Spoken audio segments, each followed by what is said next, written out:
GST తగ్గింపుపై ప్రజల్లో అవగాహన కల్పించేందుకు పార్టీ నుంచి అవగాహన కమిటీ ఏర్పాటు చేశామన్నారు ఎంపీ కొండా విశ్వేశ్వరరెడ్డి. చరిత్రలో ఇంత తగ్గింపు ఏ ప్రభుత్వం చేయలేదన్నారు. జీఎస్టీ వచ్చాక పన్నులు పెరిగిపోయాయని, జీఎస్టీ తగ్గింపు వల్ల అన్ని వర్గాల ప్రజలకు మేలు జరుగుతుందన్నారు. ఇంత పెద్ద ఎత్తున తగ్గించడం ద్వారా ప్రభుత్వం ఎలా తట్టుకుంటుందనేది విచిత్రమన్నారు. వాహనాలు, సిమెంట్, బట్టల రేట్లు తగ్గనున్నాయన్నారు. గ్రామాన జీఎస్టీపై అవగాహన కార్యక్రమాలు చేపడతామన్నారు ఎంపీ కొండా విశ్వేశ్వరరెడ్డి.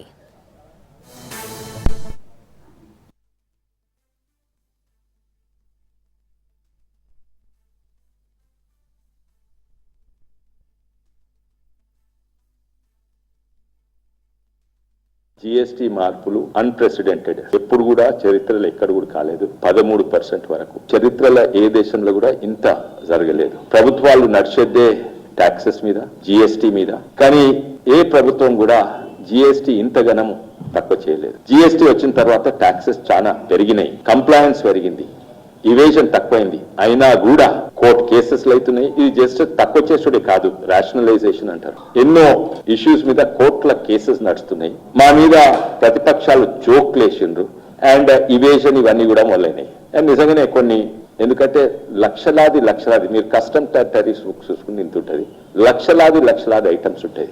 ఇది రేషనలైజేషన్ అండ్ తక్కువ చేయడం జరిగింది. ఇది ప్రతి ఒక్కరికి లాభం.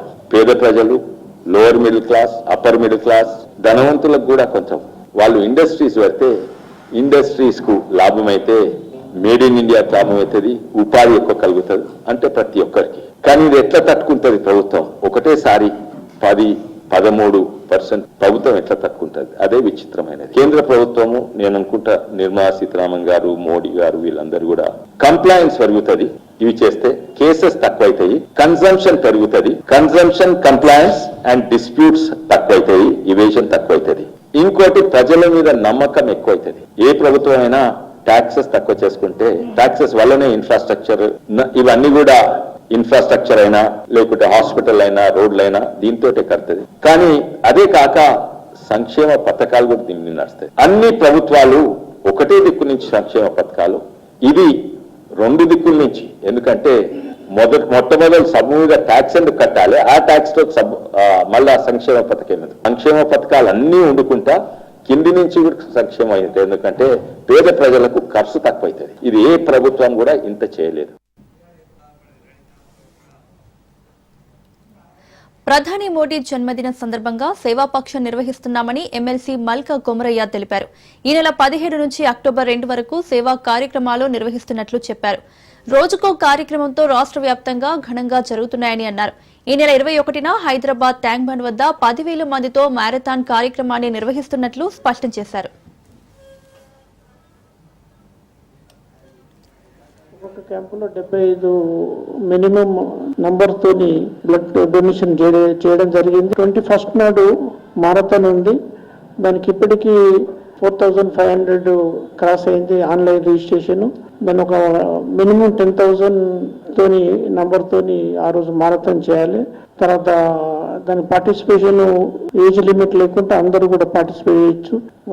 25th నాడు అనదర్ మేజర్ ఈవెంట్ ఉంది. అది ఆ రోజు ట్రీ ప్లాంటేషన్ బూత్ లెవెల్ నుంచి డిస్ట్రిక్ట్ లెవెల్, మన హైదరాబాద్ లో కూడా అన్ని సెంటర్స్ లో మ్యాక్సిమం ట్రీస్ ప్లాంటేషన్ చేసి మన ఆ రోజు దీన్ దయాళ్ గారి బర్త్డే ఉంది, దాన్ని కూడా పెద్ద ఎత్తున సక్సెస్ చేయాలన్నది.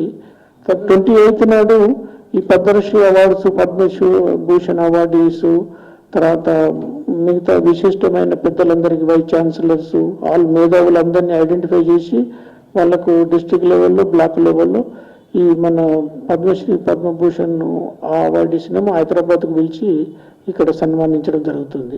ఈ ఫైనల్గా 2 అక్టోబర్ నాడు మన జాతిపిత గాంధీజీ బర్త్డే ఉంటుంది. అదే రోజు మన లాల్ బహదూర్ శాస్త్రి గారి బర్త్డే కూడా ఉంటుంది. వాళ్ళకి అన్ని కేంద్రాలలో, బ్లాక్ లెవెల్లో, బూత్ లెవెల్లో, మన డిస్ట్రిక్ట్ లో, మన పార్టీ ఆఫీసులో అన్నిట్లో కూడా వాళ్ళకు వారికి పూలమాలలు వేసి మనము ధన్యవాదాలు తెలపడము, వాటికి శ్రద్ధాంజలి ఘటించడం జరుగుతుంది.